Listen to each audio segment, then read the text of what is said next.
All right. What? All right. Good afternoon, everyone.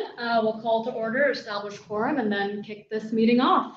So upon the receipt of a completed application in response to the request for applications issued pursuant to New York Racing Pari-Mutuel Wagering and Breeding Law Title 2A, the Gaming Commission established a community advisory committee for our applicant MGM Empire City. Pursuant to statute, a Community Advisory Committee, or CAC, shall consist of 5 members appointed by the governor, the New York City mayor, the Yonkers mayor, the state senator, state assembly member who represent the district where the proposed facility is to be located, and the county executive and the locality senior official. This present meeting of the MGM Empire City Community Advisory Committee is now called to order. Establishment of a quorum requires 3 members to be present. Please indicate when your name is called. Joe Apicella. Here. James Kavanaugh. Here. Maria Fernandez. Here. Larry Wilson. Here. Frank Jarrett. Here. The record will reflect that a quorum of qualified members is present, thus enabling transaction of business.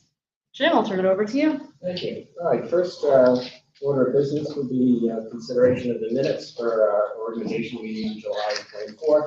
The committee members have all gotten a copy of those minutes. I would entertain a motion to approve the minutes unless anyone has any corrections or changes. Mr. Chairman, I'll make such a motion. Second. All in favor? Aye. All right, the minutes are approved. Next item is a presentation from MGM. I will ask MGM to introduce the team. We expect a 45, 50-minute presentation. Then we will have questions from committee members. I will say in advance that the committee has access to the redacted and unredacted application materials by MGM. So I would ask that any committee members that make specific references to application materials not make specific references to anything that is in the redacted application, because that would be business, that would violate confidentiality. So please keep your comments, if any, to the unredacted version. If the committee members do want to discuss things that were redacted, we could go into executive session if need be. So with that, I will turn it over to MGM, introduce your team, and please make your presentation. Thank you, Mr. Chair. Good afternoon. My name is Louis Theros, President and COO of Empire City Casino. On behalf of our entire Empire City team, thank you for your volunteerism sitting on this very important CAC. I'm excited to be here today, not for myself or MGM, but for our employees and the city of Yonkers, especially as our project is the only proposal not in New York City. Rather, it sits in the third largest city, Yonkers. We're here today to gain your approval and a finding of community support for our proposed transformation of the current Empire City Casino into a full-fledged casino and entertainment complex. I know we've been asked to keep the presentation to around 45 minutes or so. Might be a little bit longer. We'll see what we can do to not go too far over. So let me introduce the team here today. To my left, Chacha Ye, our Executive Director of Food and Beverage. Next to Chacha is Jonathan Cosiola, our Vice President of Finance. Taryn Duffy, President of Tarsam Public Relations, who's been part of Empire for about 15 years now, 14 years. To our right at the end here, we have Christine Faverio and Mike Larson, our architects from JCJ. And of course, to my right, our good counselor here in Yonkers, Westchester, Mark Weingart. Many on this team have been involved in this project for years. I'm the new guy on the block, so I may rely on them to answer some of the questions as we go around today, but they all have a part in making the presentation this afternoon. Our presentation will cover the history of the property in a summary, its current operations and contributions, and the future casino entertainment project. Most importantly, what you'll hear throughout the presentation is that our project has taken into consideration the comments of the neighbors, the city, and surrounding businesses. Meetings with stakeholders and citizens began 14 years ago while the Rooneys still owned the Empire Casino, and intensified when MGM assumed ownership in 2019.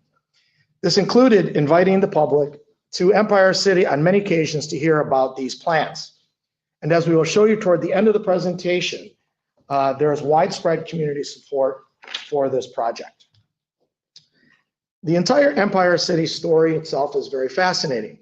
It's truly an iconic part of Yonkers history. It sits on 95 acres of land that has operated for over 125 years. 125 years as a racetrack and 20 as a VLT facility.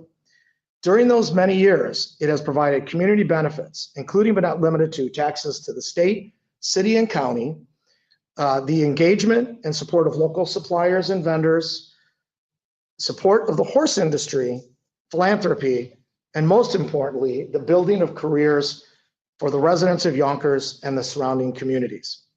Yonkers Raceway is one of the oldest and well-known racetracks in the country.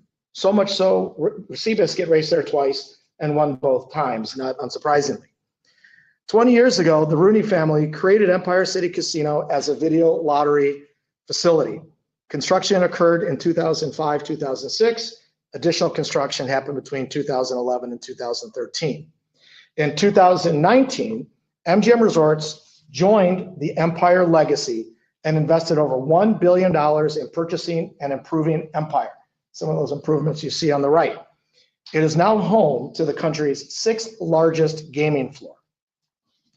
And what we will show you today is the next step in Empire's history. Its development into a full-scale casino and entertainment complex, which will deliver long-term economic and community value for the city of Yonkers, Westchester County, and the state for yet another 100 years. And during all these first 100 years, Yonkers Raceway and Empire City have built a long and strong relationship with the city of Yonkers, as evidenced by the letter of support this committee received just yesterday from the city and the many prominent announcements of support from the city throughout this years-long process. The same letter set forth the terms of a community benefits agreement that we have agreed to in principle with the city. More will come on that later. let me assure you, Empire has been, is, and will continue to be the best and responsible corporate citizen it can be to Yonkers, its residents, and the community. And that is especially true for our employees. They are the celebrities of this pitch. They have built careers at Empire and have been waiting for this opportunity to finally arrive. At present, we have approximately 745 employees. 35% of them are Yonkers residents. 53% come from Westchester County. A third have been with us for 15 years, 11 greater than 30, and we have one racetrack employee who has over 40 years with our establishment. Importantly, our team is very diverse, matching the fabric of Yonkers and the surrounding communities. I've had the privilege to work at 4 different MGM properties, and this is important to us. And each property where I work, the diversity of those properties matched the location in which they sit. Close to 80% of our employees are unionized. The vast majority of our new employees will likewise be members of one of the 12 unions we have on property. Since 2019, MGM has doubled the total payroll of Empire, increasing the number of employees and having an average pay and benefits package worth approximately $150,000 per employee. Again, unlike the Greenfield proposals that won't exist for years, Empire City has been contributing to the state and city in the payment of gaming taxes for 20 years and will continue to do so during construction. Over $5 billion since the opening of the VLT facility, with $1.5 billion in the last 5 years alone just from MGM. And of that, $330 million is state annual aid returned to Yonkers, averaging approximately $19.6 million annually. And not to forget our strong support for harness racing, which will continue after this project is finalized. We have paid $935 million in purses since 2009, with $310 million of that, again, just in the last 5 years from MGM, since MGM took ownership. And not only do we support race purses, we also pay other funds that help the horse breeders and agriculture and the horse culture in New York State. And last but not least, MGM has paid over $36 million in property taxes and other variable tax payments in just the last 5 years. MGM's support, however, does not end with its employees, the city, and horse racing. It involves the businesses in the community. MGM's New York vendor spend has tripled in the last 3 years. And our spend with Yonkers-based businesses is up 45% in just the last 2 years. And we'll always look to expand to do more with local and diverse suppliers, not just for operations, but for the construction and operation and expansion of the facility. We have hosted or participated in over 50 events with current and prospective suppliers in just the last 3 years, anticipating this project. We work with local and national organizations, including those working with and promoting diverse suppliers. MGM intends to meet New York State's 30% MWBE and 6% SDVOB contract utilization rates for the project's construction and ongoing capital projects. And as while we're talking about vendors, MGM has a long history of mentoring our suppliers as they grow to expand their businesses to meet not just MGM's needs, but the needs of their other customers as well. MGM Resorts has mentored over 135 businesses when it began its mentorship projects, with 19% of them New York based. Here's a picture of John with Chris Scholler from Park Lane Graphics, just one of the WBEs with which we work. We're also fortunate to engage local business Rose Press to print and assemble our 40,000 page RFA submission. For some reason, they let me in the picture. I almost ruined it, but John's always better than the pictures than I am. More room, yeah. And MGM is also very proud of its philanthropic efforts in the community. Since 2019, over $1 million of giving to a variety of Yonkers and Westchester's organizations. These include, but aren't limited to, the Yonkers Community Action Program, Yonkers YMCA, and Feeding Westchester. And our employees are just as engaged. Over the years, they've contributed thousands and thousands of hours dedicated to the community. Over 1,600 hours in just 2024, with more coming as we hire new employees to operate our expansion. So now that we've discussed the past and current efforts and contributions of Empire City, let us welcome you to the show and what the future of Empire Casino looks like. Mark? Thank you, Louis. Mr. Chairman, members of the committee, my name is Mark Weingarten. I'm a partner in the law firm of Delbello, Donnellon, Weingarten, Wise, and Wiedeker, and I am genuinely honored to be here this afternoon representing MGM Yonkers, Inc. For those of you who don't know me or my firm, I'd like to take a moment to explain why this project is so personal to us. My firm and I have deep Yonkers roots. Former Lieutenant Governor Al Delbello and I, and former Yonkers Mayor Al Delbello, we formed this firm with 3 other partners more than 30 years ago, actually last month, 30 years ago. I assure you, if he was still with us, he would be giving this presentation. As our firm has grown to one of the largest and most respected law firms in the Hudson Valley, and we have been privileged to play a role in billions of dollars of economic development. I grew up in Yonkers on Bronx River Road, about a mile away from the racetrack, then Yonkers Raceway. I am a proud product of Yonkers Public Schools. My dad was a Yonkers City Court judge, and my mom ran the local PTA. Yonkers is our hometown, and this project is very personal to us. Our firm has been and continues to be involved in many of the iconic economic development projects taking place in this wonderful city, as it finally, after decades of inactivity, strives to reach its potential. Yonkers is now finally taking steps forward to its rightful place as the 3rd largest city in New York State. The city's waterfront, which we can see out the window, recently an underutilized industrial impediment, now houses beautiful new residents with spectacular Hudson River views and riverfront walkways only once dreamed of. The companies building these new homes for Yonkers residents, many of them are national leaders who would have never thought of investing in Yonkers until a short time ago. The momentum is building for this great city, and we must keep moving it forward.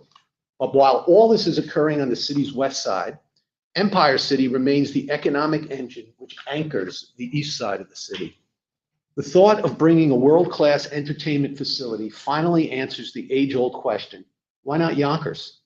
We deserve it here, and we have the support of our community for our proposal. The subject property has been an essential part of the fabric of this city for as long as I can remember. I remember vividly growing up that a number of my childhood friends and neighbors' parents worked second jobs at night and on the weekends at Yonkers Raceway to provide for their families. These jobs were sought after. In 2006, Empire City Casino opened. It has grown to be the 6th largest gaming floor in the nation. MGM is proud to be Yonkers' largest private employer. MGM now seeks to invest an additional $2.3 billion in the property to create a new state-of-the-art first-class casino and entertainment venue. Before MGM could do that, it was required to participate in a rigorous 18-month local approval process. In January 2024, MGM initiated the process by petitioning the Yonkers City Council for a zone change. The existing industrial zoning at that time would not permit an entertainment venue. It didn't even permit the current gaming use. MGM therefore petitioned the city to create a new casino district in its zoning ordinance and to map the newly created district to the site. Before the city council was allowed to vote on the zoning change request, the city was required to comply with the New York State Environmental Quality Review Act, known as SEQRA. The lead agency in this process was the Planning Board, which adopted a positive declaration of environmental significance. In other words, the Planning Board required MGM to submit to the highest level of environmental review permitted or required by New York State law.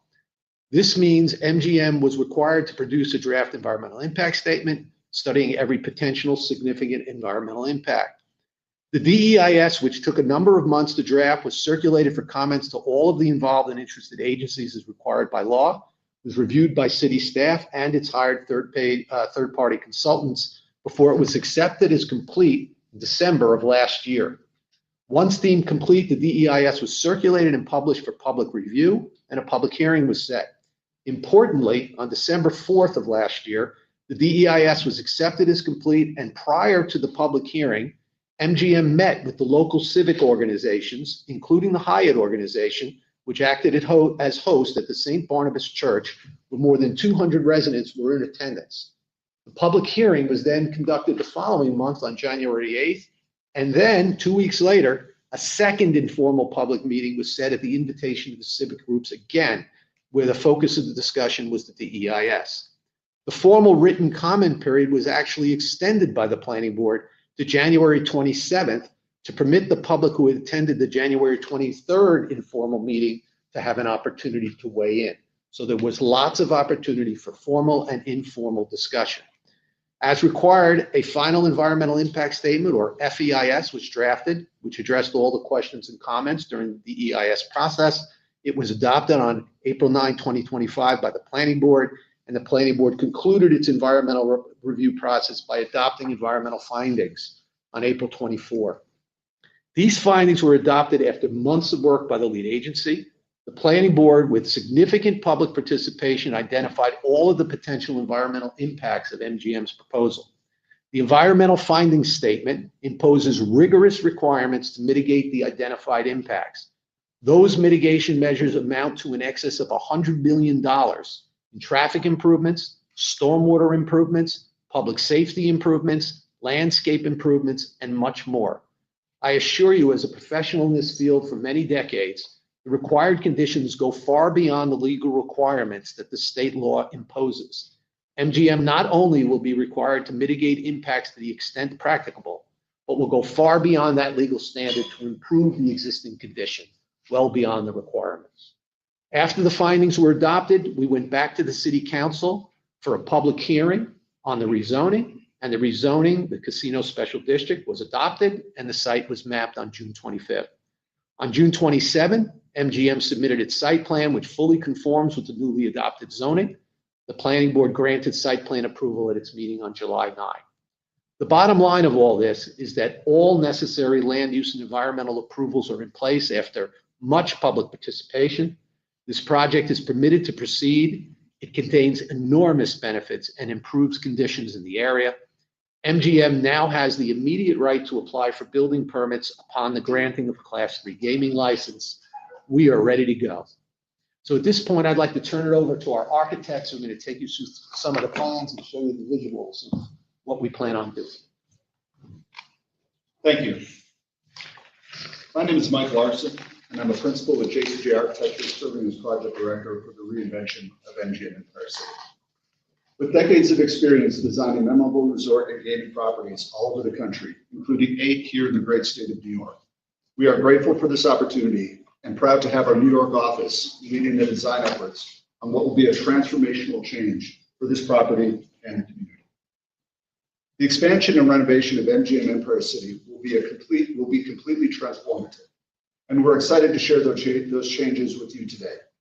Some of the new amenities include 2 beautiful new casino entrances, including a full renovation of the existing porte cochere, a completely new casino floor, 9 new restaurants and 5 new bars, an entertainment and meeting space capable of holding up to 5,000 people, a new BetMGM sportsbook, a new parking garage with a rooftop solar array, and an improved employee experience and on-site dealer training school.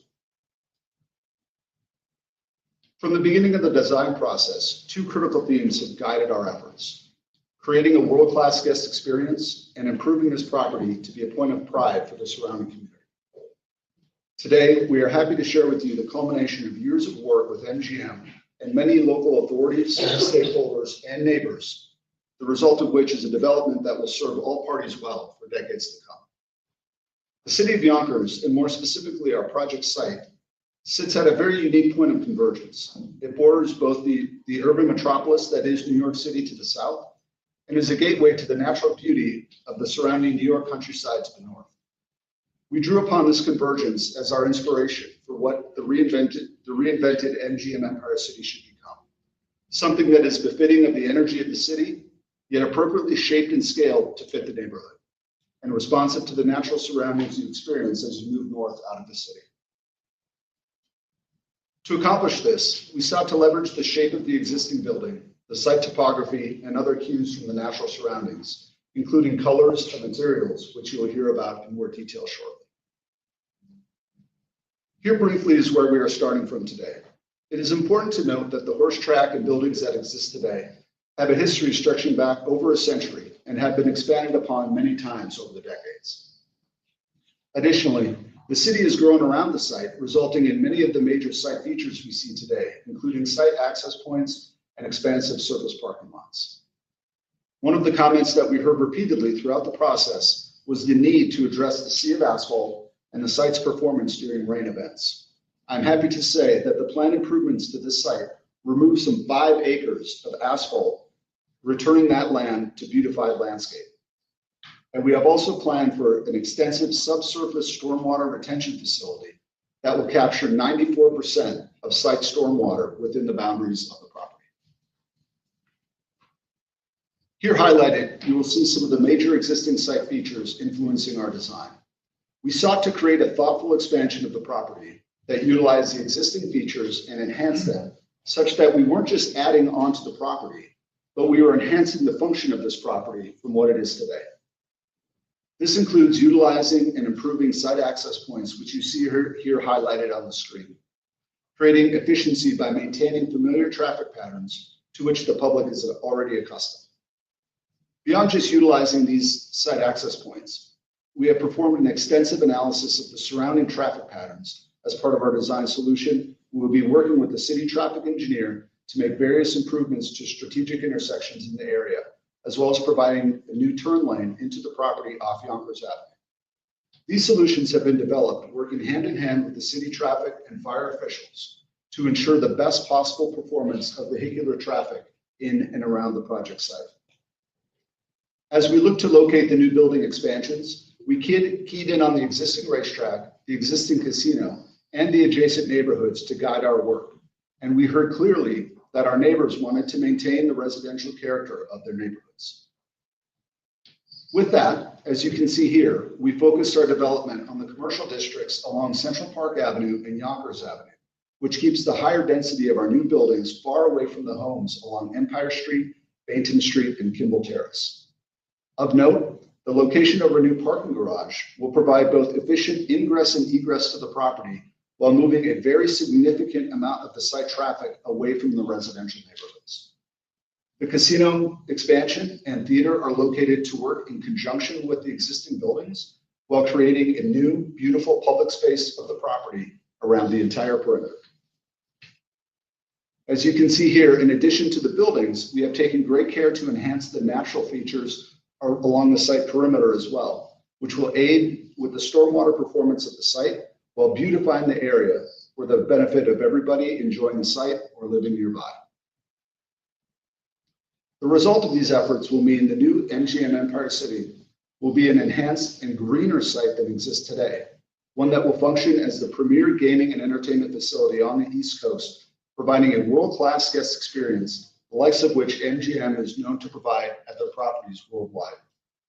With that, I would like to introduce my colleague and the project's lead designer, Christine Faverio, to provide more detail on the project's architecture.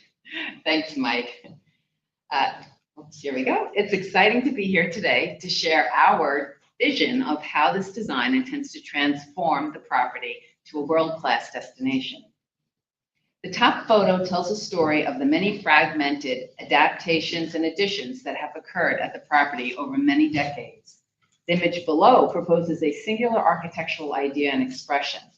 The existing building is completely encapsulated and the unsightly rooftop equipment is hidden behind a structure, which has the option to be lit at night with colors that celebrate the local identity of Yonkers. In place of the sea of asphalt that currently lies north of the casino, a new entertainment venue with amenities for the community to enjoy includes a theater and 2 meeting rooms. Similarly, the current entrance to the casino will be hidden, and an added screening device will bring a unifying architectural expression to this entrance.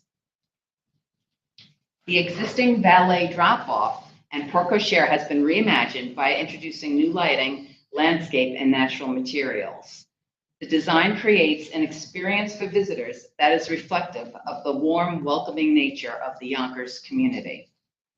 We've brought some samples today with us, which we have here on the side table, and you can hold them and you can really appreciate the elevated quality of the materials that are being specified for the project. Exceeding the requirement for parking spaces, this 4,800 car parking garage ensures that all visitors have access to a safe, convenient, and well-lit parking garage. The addition of a vehicular turning lane, upgraded traffic signals, new signage, landscape, and lighting all contribute to identifying this intersection as the main entrance, while alleviating the concerns of increased traffic that the community has expressed. At the other end of the parking garage, the south parking entrance is located where the natural grade slopes up from Yonkers Avenue. The second vehicular entrance allows guests to enter level 4 of the parking garage, which is the valet drop-off and main entrance to the casino and theater. The vehicular circulation routes to the parking garage and organization of the levels and internal ramping will ensure an even traffic flow within the parking garage, further reducing any potential backup of traffic out to Yonkers Avenue. The current condition at the property along Yonkers Avenue and Empire Streets will be replaced with a new fence, bands of drought-tolerant and indigenous planting, and new lighting. This enhanced landscape treatment along Yonkers Avenue will create a more pedestrian-friendly experience. As Mike mentioned, there will be a 5-acre reduction of asphalt surfaces replaced by this landscaping. This reduction will mitigate the urban heat island effect in Yonkers by providing shade and absorbing heat. In addition, many of the existing planting areas will be enhanced with new planting and trees. Here at the adjoining property line with residents at Trumbull and Empire Streets, a continuous landscape barrier will be planted to provide privacy, reduce noise pollution, and reduce stormwater runoff. So we'd like to share an animation that travels around the exterior of the property. For those of you watching at home, we apologize in advance if the internet transmission makes this video a little jumpy. The animation begins from the perspective of a guest traveling northbound on I-87. MGM signage has been strategically located to guide guests from I-87 directly to the south entrance. The architecture and landscape design re-envisions and completely transforms the public face of the property, making it a more memorable landmark for the thousands of people driving by it every day. The animation now jumps to the vehicular entry point at Yonkers Avenue. MGM signage has been strategically located on the corner of the parking garage to identify this point of entry. The added turning lane off Yonkers Avenue will ease the movement of cars from Yonkers Avenue onto the property sooner. This addition will minimize any potential buildup of traffic on Yonkers Avenue. The significant addition of landscape features softens and beautifies this business district, making the drive along Yonkers Avenue a much more pleasing experience. At the corner of Yonkers and Central Park Avenue, an MGM sign is visible to visitors traveling southbound, in sharp contrast to the harshness of I-87 and surrounding business district. The new public face for this property is intentionally designed to bring a calm sense of place that both the community and visitors can enjoy. This form of valet entry has been reconfigured to accommodate and give ample room for rideshare limos and taxis. The iconic MGM lion sits proudly at the center of it all and will surely be an Instagram moment. The animation jumps again, and we find ourselves looking down the hill towards Yonkers Avenue at the south entrance of the parking garage. Identified and thoughtful landscape features, lighting the signage, and the south entrance becomes a memorable first impression for visitors. Cars ascend gently up the vehicular ramp, bringing them to levels 4 of this 8-story parking garage. The casino and theater entrance are located at this level. Self-parking visitors can continue to drive straight up the internal ramping system to levels 5 through 8, or turn left for valet. The parking garage is safe, well-lit, and with the use of carefully designed signage, easy to navigate. A gracious area is designed for relocated valet services. All self-parking visitors on all the other levels will take elevators to this level and then proceed to the casino and theater through the arrivals hall, where architecture and landscape commingle to create a welcoming atmosphere for all its guests. Visitors continue walking past Parm and the steakhouse restaurants before entering the casino. And this is where Cha-Cha will be sharing some more information about food and beverage amenities that are being updated and the new ones being added to the property.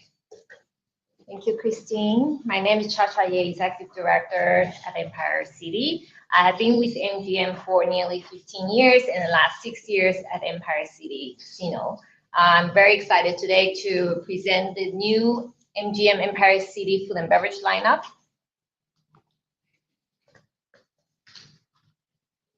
In our new build, we will transform the existing pub into Tap Sports Bar and renovate the food court into Empire Market. As you can see, this is our steakhouse. As one of our new additions to MGM Empire City, our steakhouse will be a contemporary dining destination, offering a world-class fine dining experience for both casino and non-casino guests. Our menu will focus on only the highest quality ingredients.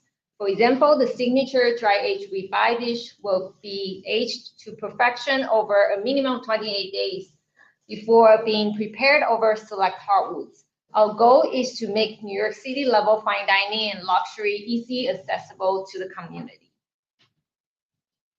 Right across from the steakhouse is Parm, a casual Italian-American eatery partnership with New York-based major food group.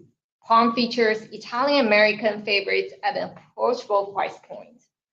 The venue at MGM Empire City is expected to make use of an open kitchen, allowing the guests to watch as their meals are prepared while still maintaining the warm and inviting atmosphere.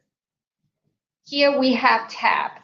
Our currently existing pub will be transformed into Tap Sports Bar for MGM Empire City. MGM will introduce its own proven sports lounge brand to support local desire for a premier sports lounge experience. Uniquely envisioned for the MGM Empire City venue, TAP will partner with nearby breweries and distilleries to feature local product for a true taste of Yonkers.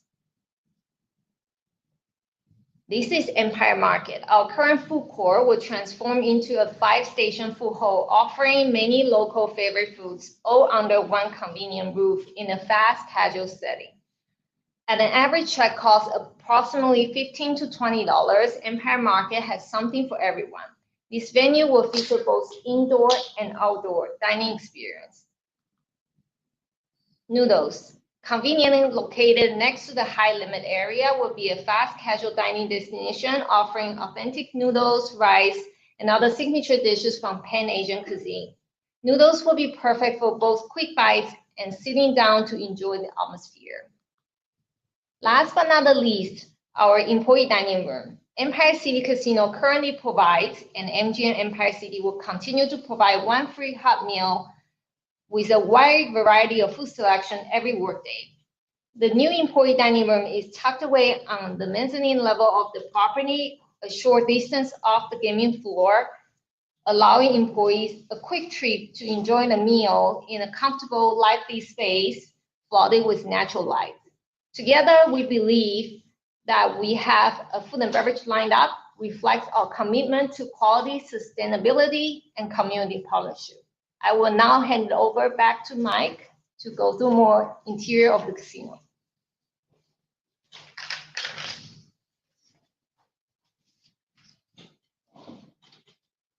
The renovation to the existing casino will be a completely new experience from what exists today. The new MGM Empire City will be a blend of contemporary sophistication with materials and style cues that provide a subtle Art Deco nod to one of New York's most visible periods of high design. Warm, bright, and consistent lighting will cover the entirety of the gaming floor. Casino pathways will be identified by stone flooring underfoot with beautiful custom chandeliers above, all of which will provide easy wayfinding throughout the casino. Whether you arrive via rideshare, valet, or the parking garage, all casino pathways converge on the jewel of the casino floor, which is the center bar, one half of which will be a walk-up bar providing cocktails and bar top gaming while adding to the excitement of the adjacent table games. Just around the corner from the walk-up bar, guests can enter the center bar, which features table games, lounge space, and a bar with bar top games, all within a semi-enclosed space that oozes energy and sophistication. Along the south side of the casino will be the new MGM sports betting lounge. This amenity will have bar and lounge space facing the casino with high-definition screens everywhere, broadcasting sports games with no seat missing any of the action. Inside, beyond the casino-facing bar, will be an immersive sports viewing experience featuring a curved, high-definition LED video wall, which will envelop guests in the action. With bars and food served from the other property outlets, guests will enjoy sports events like never before. This property's long history of wagering, BetMGM will be a state-of-the-art venue ushering in the next century of sports betting at this property. For those looking for high-stakes play, our new casino expansion will house a high-limit gaming salon featuring separate high-limit slots and table games areas, separated by a chic bar and lounge. The high-limit table games area will include popular table games, including baccarat, within the most elegant of surroundings. And for those wishing for enhanced privacy, private gaming salons will also be available. But MGM properties are more than just gaming. They are about entertainment. And I would like to bring back my colleague Christine to take you through what will be one of the most exciting additions to the city of Yonkers in many years, the new MGM Empire City Theater. This animation begins at the casino. Visitors attending events walk from the parking garage through the casino to this connector. For minors attending special events, alternative circulation from the parking garage directly to this connector will circumvent walking through the casino. Turning right before entering the theater, meeting rooms are available for community functions. As shown in this view, a dividing wall provides flexibility to open the two smaller meeting rooms into one larger space. This impressive two-story theater lobby opens up to a balcony level above. Glazing at each end of the lobby looks out to the new landscaping. The loge bar is tucked below the elevators to the balcony level. Each of the 4 levels has its own lobby and bar. The activity inside the loge and mezzanine lobbies will be visible and energize the adjacent business districts on Yonkers and Central Park Avenues. As seen in this view, the lowest level opens up to the mezzanine level above. Both the event and mezzanine levels offer visitors unique experiences. Tucked away from the bustle of the mezzanine lobby, this lounge provides a personal and intimate experience for VIP guests. Picking up where we left off at the loge level, this state-of-the-art theater has been designed with flexibility to support a diversity of productions for the Yonkers community to enjoy and for generations to come. Bringing world-class entertainment to Yonkers, this theater provides a variety of seating options, providing a wide range of experiences to its guests. Here in the foreground, VIP guests enjoy the comfort of upholstered banquet seating with ample room to enjoy the show. At the edges of the proscenium, countertop seating provides a unique way to socialize during an event and engage in the performance. And set up for big headliners, the flexibility of the venue is best seen at the event level, where general admission and various seating arrangements are possible. To support the need for community meetings, the space can be reduced in scale with the addition of draperies on the upper levels, chandeliers hung from rigging above, and the addition of conference furniture. Without a doubt, this venue will provide the community with an array of memorable experiences. And most importantly, the venue will significantly enrich Yonkers community through performance, contributing to the community's sense of place and becoming a source of pride for Yonkers. The architecture and landscape design brings in new vitality and energy to the property, conveying an inviting feeling to visitors and establishing the property as a world-class destination. And now Mike will share a little bit about the team of consultants that are making this development a reality. JCJ Architecture is proud to be the architect of record and lead designer for this project. But as you can see on the screen, a great many design firms across many design disciplines have joined us to make this project a reality. It is important to note that a significant number of these firms are local, New York-based, women and minority-owned firms, all making tremendous contributions to the success of this project. All right, thank you, Mark, Christine, and Mike. And as you all just saw, our current status as a gaming facility and the new design align with economic plans of Yonkers and the community. While the proposed built from scratch projects are trying to squeeze a square peg into a round hole, we fit. Square peg, square hole. And the last slide centers appropriately on the entertainment venue. Entertainment is in MGM's DNA. As a lifelong musician myself, and yes, I'm in a dad garage band still, it's still, you have to beat the drums wild, you get the stress out. I am excited. I don't think I'll ever play there, but we're excited to have this venue. MGM is one of the largest entertainment providers in the world. We look forward to leveraging MGM's buying power to activate our entertainment venue upwards of 70 times a year. This will bring great shows to Yonkers and the surrounding community. And based on community comments, as you heard, we've incorporated meeting rooms in this entertainment complex. This will allow community groups to use them for their meetings.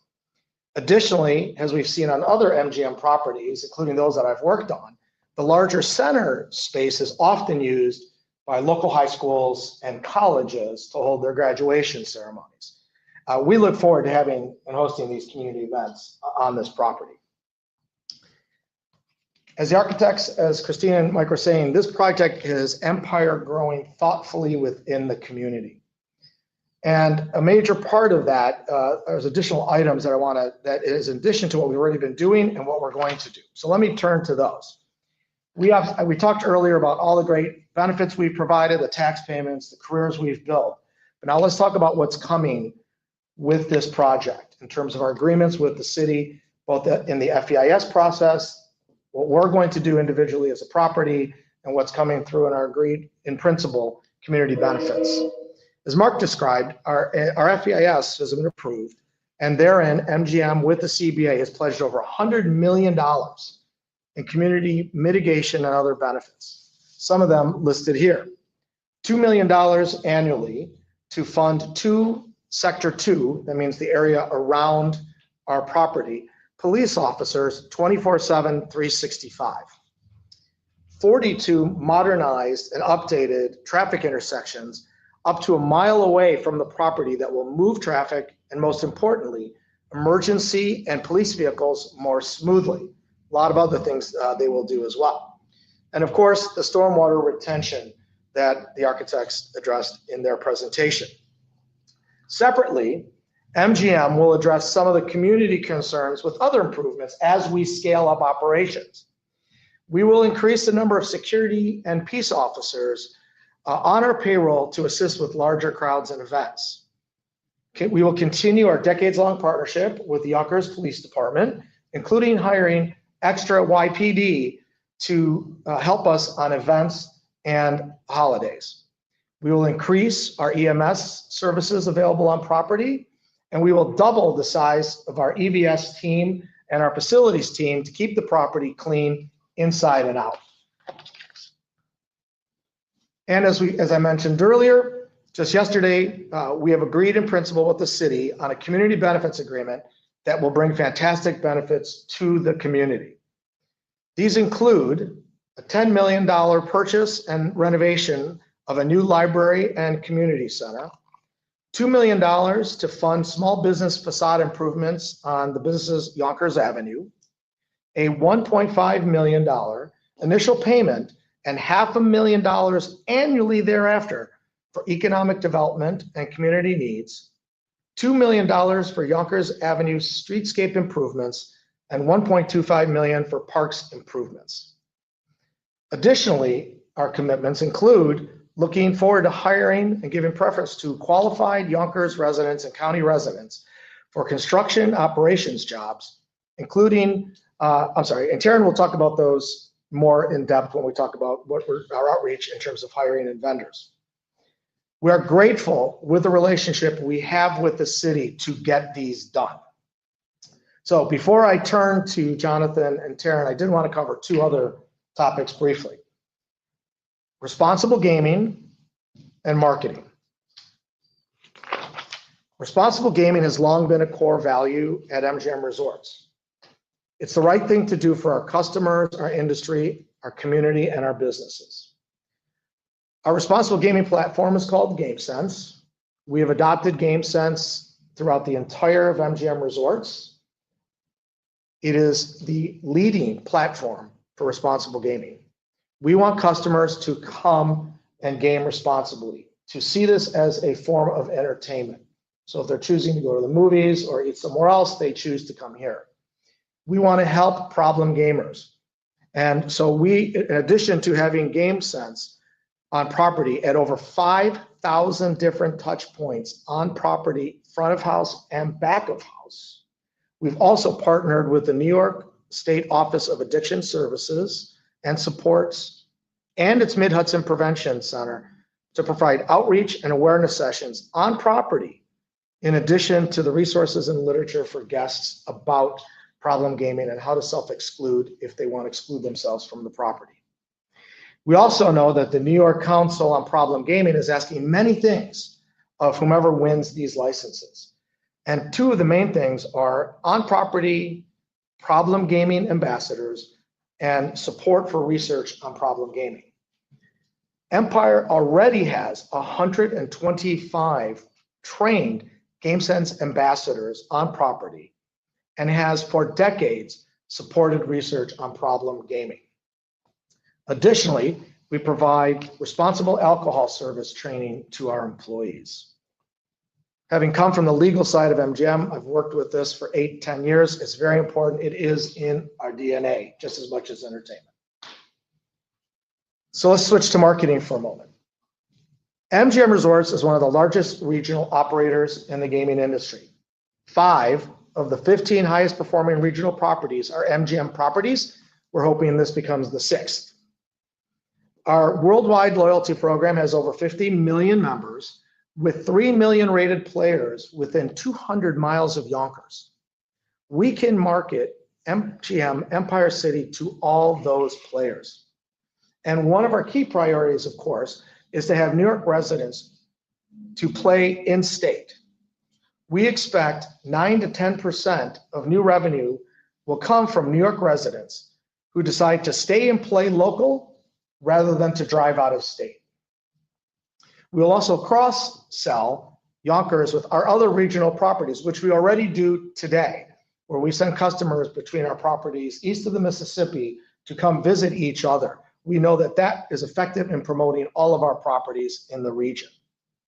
We are confident that we can bring new players, including tourists, to New York once we are a full-fledged casino and entertainment complex. Now I'll turn it to Jonathan, and he can explain some of the future benefits of the project. Sounds good. Thank you, Louis. Good afternoon, Jonathan Cocciola, Vice President of Finance. Just like Mark said, I could echo this project is near and dear to me. I joined the property back in 2013, and back then the thought was that table games would be here within 2 years. So this is a long time coming, and it's truly an honor to be in this room talking about this project and what the potential could be. Empire City has been a steady revenue stream for the city of Yonkers since its inception. In the future, we hope to double our impact to the city of Yonkers as we hit our steady state of commercial gaming operations. In the future state, as a commercial gaming facility, the city of Yonkers will receive 10% of the gaming tax from MGM Empire City. As such, as the property succeeds, the city shares in our success. Historically, the city of Yonkers has received $19.6 million annually from Empire's gaming tax in the form of municipal aid, in addition to payments from the pilot, which is inclusive of a variable impact payment. It is anticipated that the city will receive $56 million in funding annually, which is double the current revenue stream from Empire City, and our plan would be that that number will continue to increase over time. This increase in revenue to the city of Yonkers is from our projected 183 table games, 3,073 slot machines, 177 electronic table games, all serviced by more than 2,200 FTEs. Empire City is a VLT facility that will be converted into a commercial gaming facility. But why is that important? Being a converted property means that not only is our future operation subject to an education funding make-whole, but it also means that the host city, Yonkers, and regional counties, Westchester, share in the gaming tax revenue, which is expected to be in the tens of millions of dollars in the coming years. This is not the same for greenfield or new development projects. Their funding goes to the Education Fund and the MTA, not to the host city nor the regional counties. Being a converted facility means that our development will not just be a one-time infusion to the city of Yonkers, we will be a steady stream of revenue to the city and county for decades to come. And more on our partnerships, I will pass it off to Tara. Good afternoon. My name is Taryn Duffy. For the past 14 years, I have been working to secure this commercial casino license that Yonkers has long sought. So to say that I am proud and excited to be here today is an understatement. Over those 14 years as head of public affairs for Empire City, I have been embedded in this community, ever present at events, and with most local residents having my email and cell phone number that they use at all hours of the day and night. I have spoken with thousands of residents and business owners. The question that I have heard over and over again is, when will Empire City get that full gaming license and reach its full potential? Their excitement for this day and what it means for this city has never wavered. I have presented at and held hundreds of meetings, large and small, to share MGM's vision and to hear what our community values the most. The development plans presented here today reflect that input, including ideas and feedback from many of the organizations featured on this slide, and many more not listed. Support for this project has been consistent and broad, reaching across Yonkers, Westchester, and the Bronx. Yonkers Raceway has been operating, as had been mentioned here today, since 1899, and Empire City Casino was built by local union trade members in 2005, and again in 2012 during a $50 million expansion. No one knows the positive impact of private capital investment better than the building and construction trade unions. The multi-billion-dollar investment by MGM Resorts will generate over 6,500 union construction jobs, nearly 4 million man-hours. We are finalizing a project labor agreement with union leaders and look forward to having them build the next chapter of this property.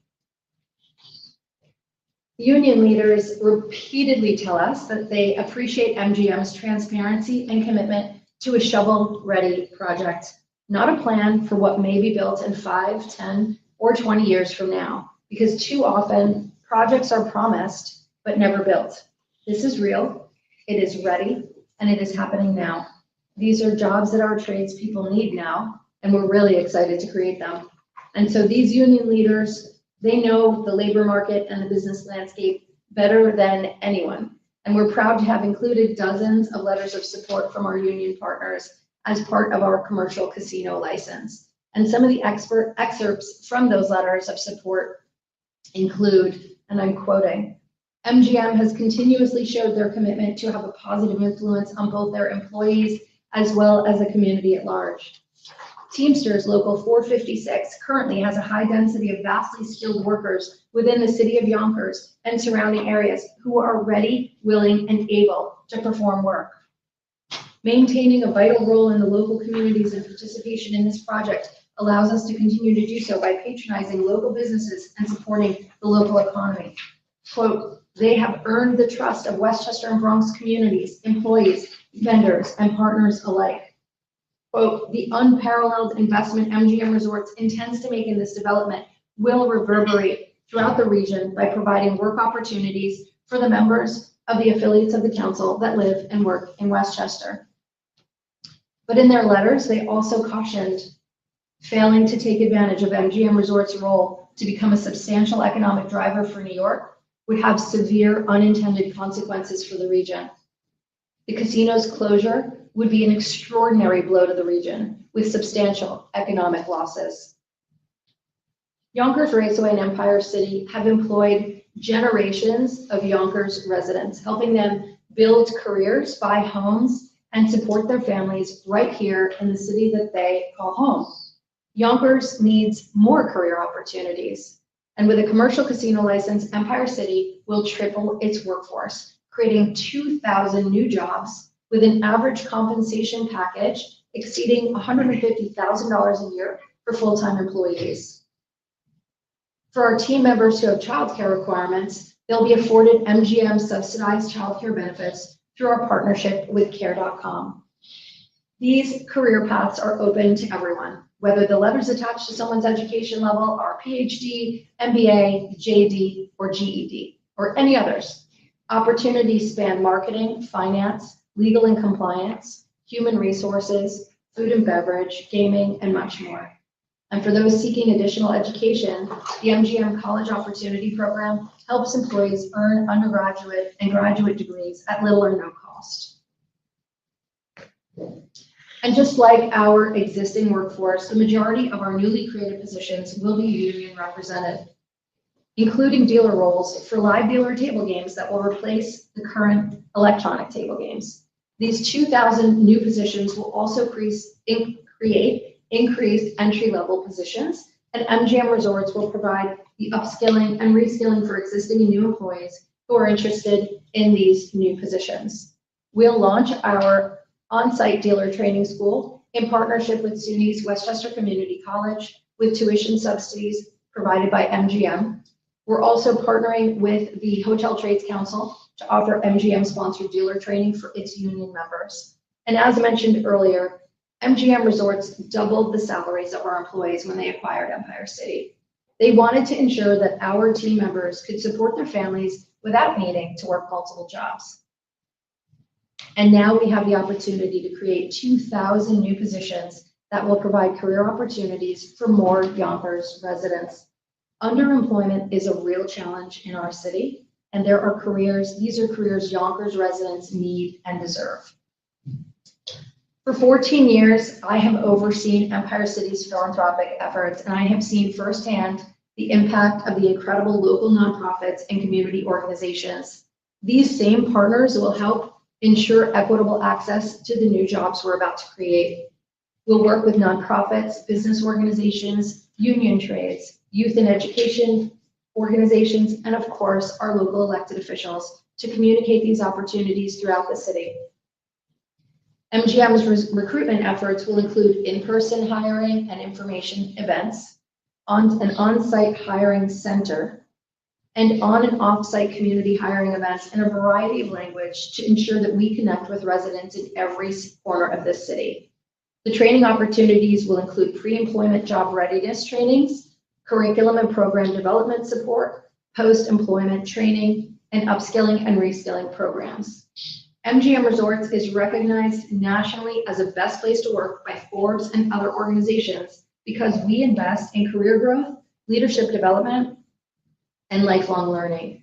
More than 50 Empire City team members have been promoted in the past few years, and that career development is a priority for MGM Resorts.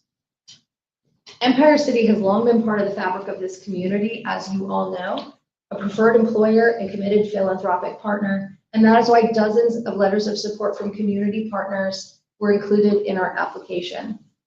Some of their comments are on this next screen, and I encourage anyone interested in reviewing all of the letters to do so in our application. MGM implemented a Canvas and grassroots outreach campaign that allowed us to talk directly to Yonkers residents, and more than 10,000 individuals signed petitions telling the state that they support a full gaming license in Empire City.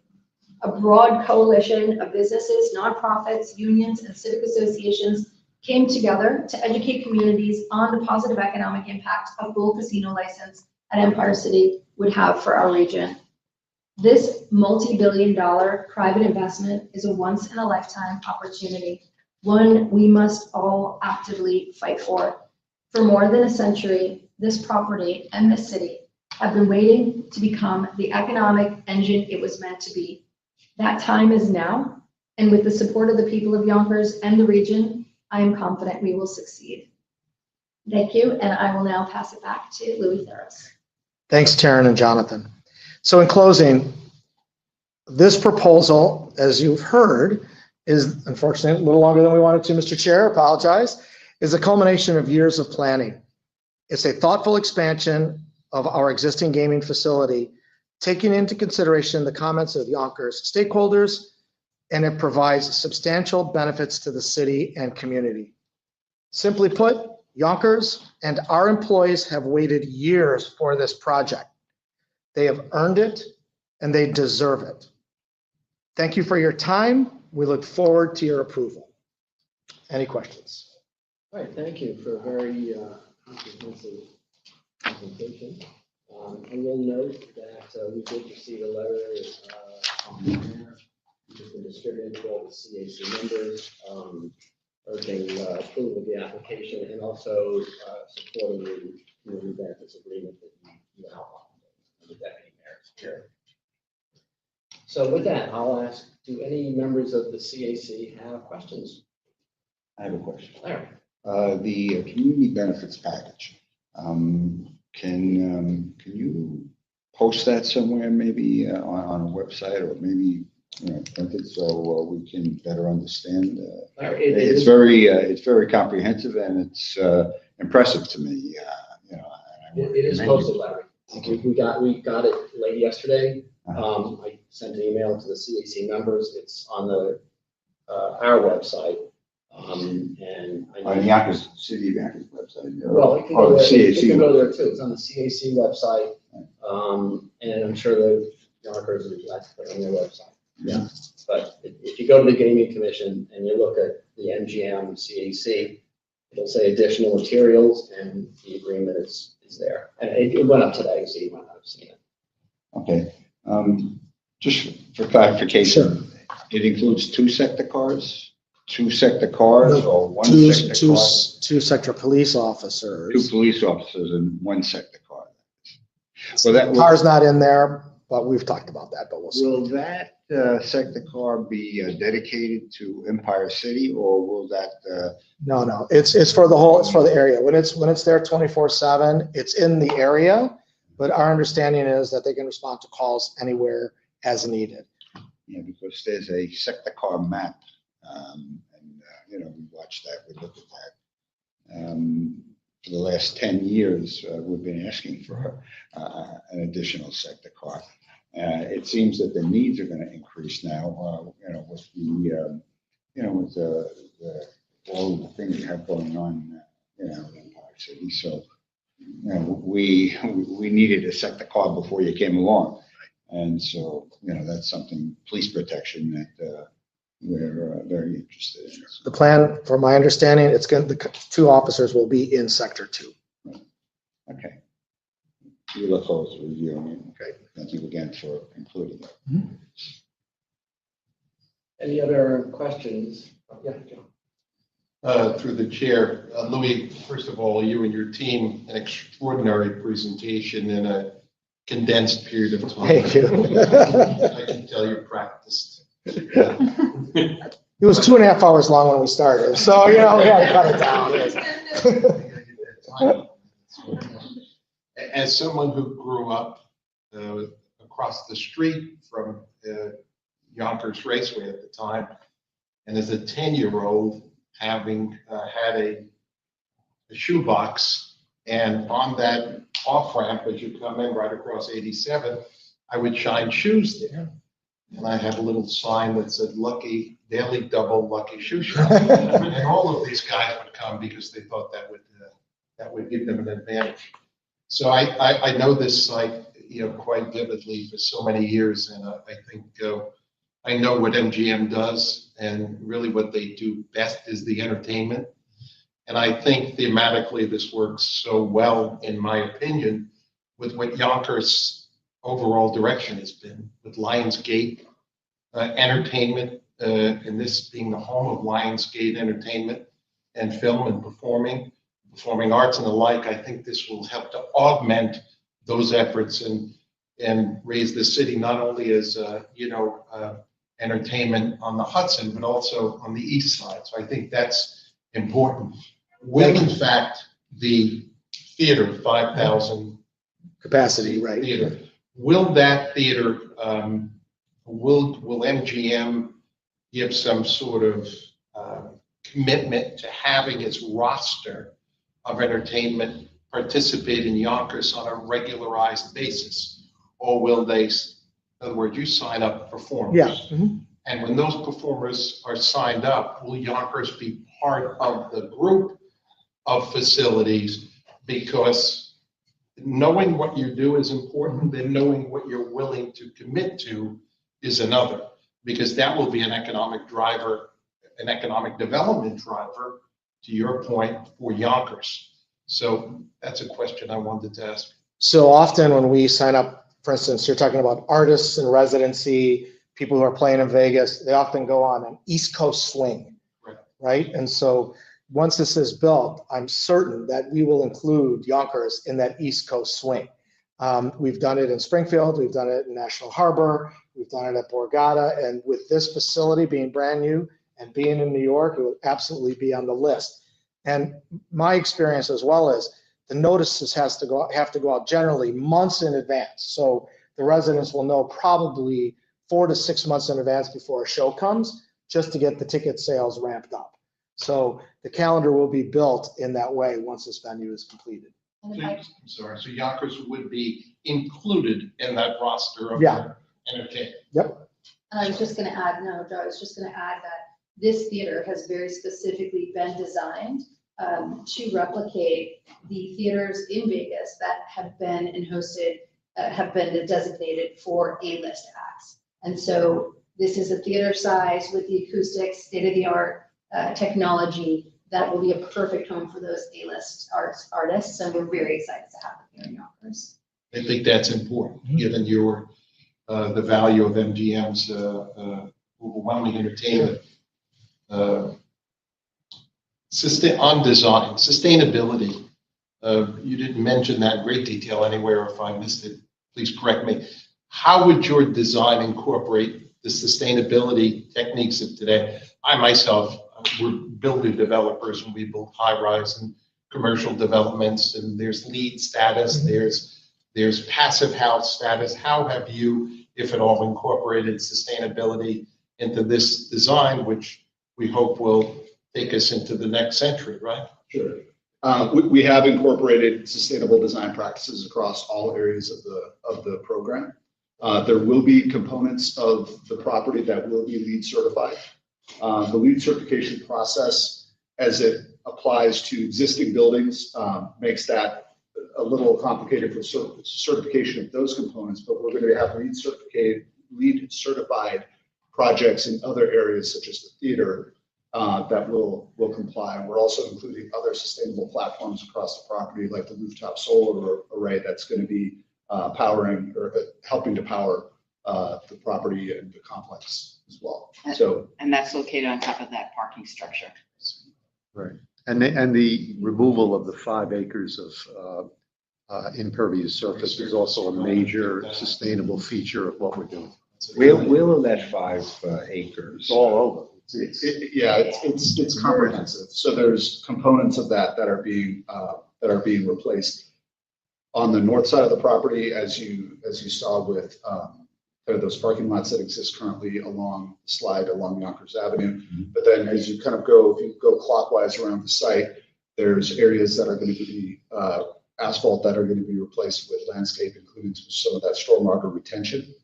And then towards the south side of the site, greening of the boundary along the neighborhoods, as well as that parking lot that sits south of the raceway. And we can't stress enough, and you know, because you were in all these public hearings with us, one of the huge issues that came up with the community was existing flooding issues. And when the studies were done, it was shown that 53% of the water that flowed through our property, we have a reservoir next to us. There's a lot of issues that just go beyond our borders. But 53% roughly of the water would go into retention basins. It's now going up to 94%. It's a huge difference on what is going to happen if we're able to build this. And Joe, we have a corporate sustainability department that does everything from water sustainability to electrical to gas, liquid gas, and they work with every property. Even my office up in Springfield, they control the temperature in my office when I'm not there. So if it gets too cool, if I leave the AC on, they're watching. So corporate wide, it's a big, big deal for us. And this project will meet the highest standards we can in those aspects that we can get there. Just one more quick one. Sure. And this is a more localized issue. I've spoken to some residents, aside from Larry speaking to them every day. And there was some concerns on the southern end of the site for noise and sound, okay? Have you considered or have you incorporated sound barriers on that southern edge of the site on the McLean Avenue side of the site? Because I know a number of residents who approached me at a recent Westchester, Best of Westchester event and said, I understand you're on this committee. That's a concern of mine. That's why I thank you for your volunteerism. Here you get a lot of phone calls. Making the big bucks. A couple of things we've done to address that. Yes, we've designed a barrier around the south side of the site, which we showed in one of the slides. That's primarily landscape based, so that'll provide some visual and sound attenuation at the south side.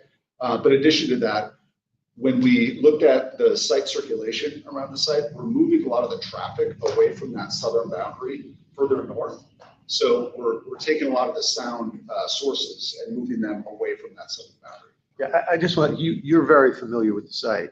The parking has always been to the south, over by where the single-family home neighborhood is. By creating the parking garage and the covered parking and the convenient parking on the north side, that's only going to be used as an overflow lot on very rare occasions. So that complaints about late night or noise, that parking lot's just not going to be used very often. So I think that's the biggest change.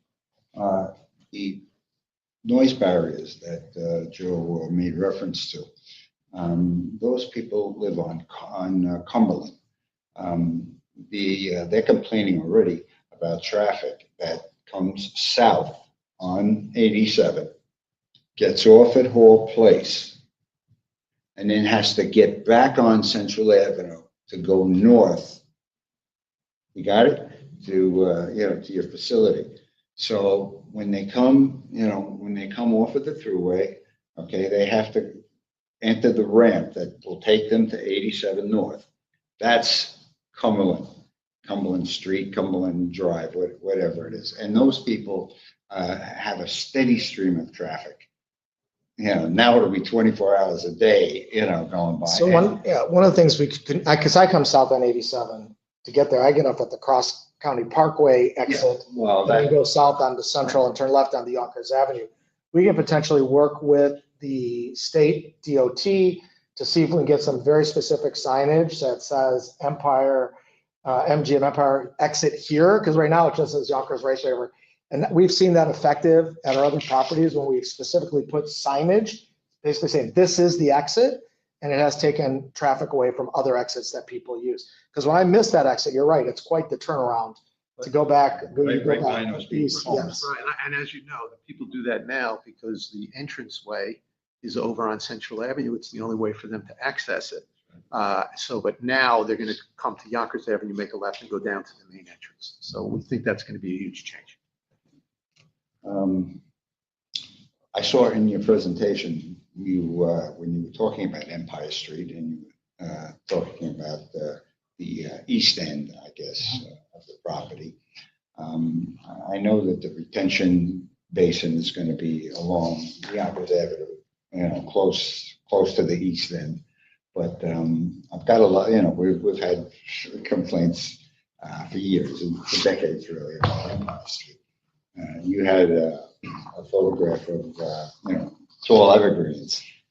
Will it really be tall evergreens along the east end over there on, abutting Empire Street? We're not going to put them on the map if we're not going to do it. So I didn't see them on the map. I'd like to see the map on the landscape. it should be able to see it there because it's all laid out, the before and afters. So you'll see a lot of the additional trees. All right. Okay. It's over 1,000 trees that are in the plan that will be placed. Any, there are a lot of rumors, and, I know that you wouldn't even comment on this, but a lot of people say because the parking lot that you referenced now, which is on the south side along Kimball Terrace where I live, is any plans to lease that out or to sell it or to spin it off? Or no? It's like Mark said, it's hopefully going to become more of a quiet zone for the very few people. There's always a few people who like to park where they park because they're just habit, right? But I think once it starts snowing and raining, that habit will be broken quickly rather than waiting for a van to pick them up. Well, shelter of the garage. I know that when you clear the snow, you use heavy equipment, loaders, dump trucks. And, the reverse alarms in those vehicles go all night long. I can hear them from my house, and there's no way to disable a safety alarm on a truck. Right. Also, people that hit the panic button because they can't find their car, they don't remember where they parked it. That's a disturbance also that goes on all hours. So we hope to, can't wait to get rid of that. Okay, I hear you. I hear you. I have an observation that leads to a question. You said that right now the city's getting about 27 million in revenues, it's going to go to 56 million. So if you look at the current Yonkers city budget, you'll see that the city collected about $440 million of property taxes in the current budget, right? So if you look at that 56 million, you say, well, that's equivalent to about 13% of all the property taxes that the city collects. So that's a very big number. And as I look at your economic study, and I look at, which is done by an independent consultant, pretty well known one, that study says that the failure to get this license would be catastrophic, make it very difficult for the facilities to survive at all. And then in your regional economic plan, which you put together, not the consultant, you actually are a little more blunt and say that if Empire Casino does not get a license and 3 others do get licenses, you predict it will close, which would be a pretty dire thing because the city would then have to raise taxes 13% to make up for the loss of what we would have gotten. Any comment on that? The simple comment is that absent a substantial reduction in the tax rate that we pay, the multiple tax rates, which add up to 70%, with 3 other casinos that close, the viability would be called into question. Certainly. I think that's an important point for everyone to recognize. Yep. Are there any other questions? Just one quick question on the EMTs, just going along like public safety and whatnot. So if someone needs an emergency, your EMTs will take them to a local hospital, or would it be? Yes, it's a little bit of both. We have YPD comes on property quickly, but our EMTs are there. We always work in conjunction, so it's like first in to help. So whoever's there to do it, we'll do it. Right, but we have a contract. with, Yeah, with yeah. them. So they're taking them 99% of the time. Current security, they're certified in life safety, so they are your first responders, but we also do have EMS on premise with third party right now. 24/7. Separate contract, so not taking from the area. Do we have any other questions from the committee members? All right, so 2 things. We do have a public hearing set for Monday, the 11th, at 6 p.m. in the Riverfront Library, which is where we are in the auditorium. It was Will Library. Will Library. Sorry, Will Library. We'll see you there instead of the other place. We've got, at least the second thing I'm going to talk about, we've kind of gone back and forth a lot about where to have these hearings. So Monday, yes, it's at the Will Library, 6 o'clock. And we're going to stay as long as it takes for everyone to show up. I know, some of the committee members have said we need to have evening meetings at 6 o'clock. Might even be a little bit early. So we'll stay as long as we have to stay. We can stay beyond the normal 8 o'clock closing time for the library. So anyone who comes, be prepared to stay until the last member of the public has had their say. The second thing is we are going to have our second mandated public hearing, I believe, on September 16th. And I would like the committee, before we leave today, to agree on the venue for that. I know we've exchanged some emails. So do we need to recess off camera and figure out where that's going to be and then come back and vote? Or are we comfortable with September 16th at 6 p.m. at the Montessori School? If any community members are not comfortable with that, we could take a recess and we can discuss it and then come back on camera and vote. I'd like to discuss it. I figured you would. So that's what we'll do. We will. So that's a tough date for me. But I got this team here and that's what day works for you, the team, that's fine. Well, Figure it the out. thing about the public, the thing about the public hearing is not really for NGM Right. to make a presentation. It is really just for the public Mhm. to comment. It is not for the committee members to engage in back and forth. It's strictly public comment. Okay. We've had a lot of difficulty as a committee trying to figure out dates when we can all be. Don't move it, we're good. So it's probably, pretty important that you stick to that date. That's I good. think Okay, it's that's more- fine. More important, we get it done. Yeah. Yes, I agree. So we meet the schedule. Yes. I'm gonna ask our camera people, we're gonna probably take a 5 or 10 minute recess. We will come back into session and we will vote, because I think the vote to establish the second hearing ought to be on camera so that people see it and access it. So this committee stands in recess. Everyone's welcome to stick around, why you want, I'm not sure. We're gonna do a last. Thank you, appreciate it. Thank you.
Okay, we are back from our recess. The committee took a little time to discuss our schedules and logistics, and we're ready to approve the date and time and place for the second public hearing.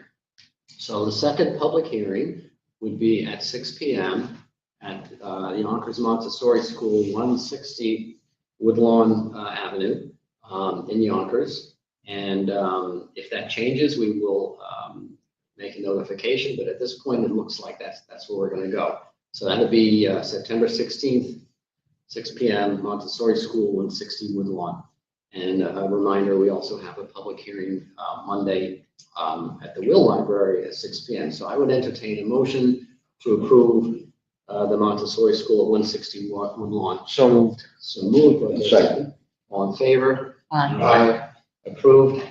Thank you. So I would entertain a motion to adjourn. So moved. Second. All in favor? Aye. We are adjourned. Thank you so much. Thank you. Thank you.